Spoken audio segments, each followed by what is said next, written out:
صباح الخير. بما اني انسان ارادته فظيعه جدا، قويه جدا، خاصه تجاه الاكل، خاصه وانا مسافره، فانا بس عايزه اوريكم الاراده قبل ما اكلها.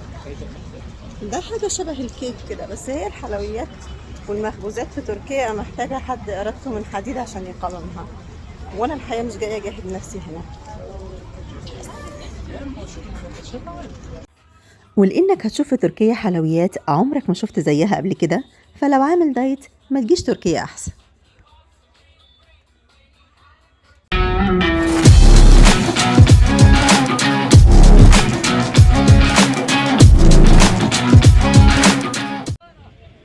أول ما توصل تركيا هتلاقي محلات كتير قوي مكتوب عليها الاسم ده، ومش هيجي في بالك غير كلمة بطاطس اللي قالها عمر الشريف.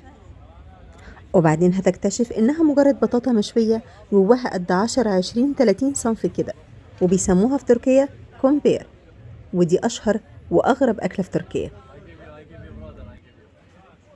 تعالوا نشوف الكومبير ده بيتكون من إيه.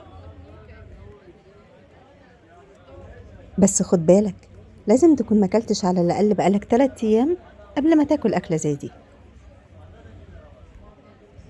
ولما حبيت أسأل الراجل اللي بيعملها على اسم الأكلة دي، قال لي بطاطا، اللي هو يعني انتي ما بتشوفيش ولا ايه؟ What the name of this?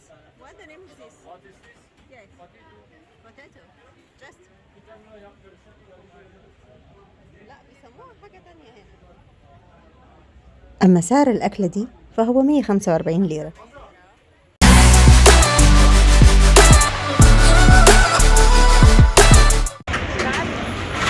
This one? Okay, and this? And this? And this? And this? لا لا لا خذوا تسوي حسب معكم. And this? And yes. The last one. And this one. Yeah. It's okay? Thank you. Thank you. Thank you. Thank you. ده شكلها النهائي. بطاطا وجواها كل الحاجات دي.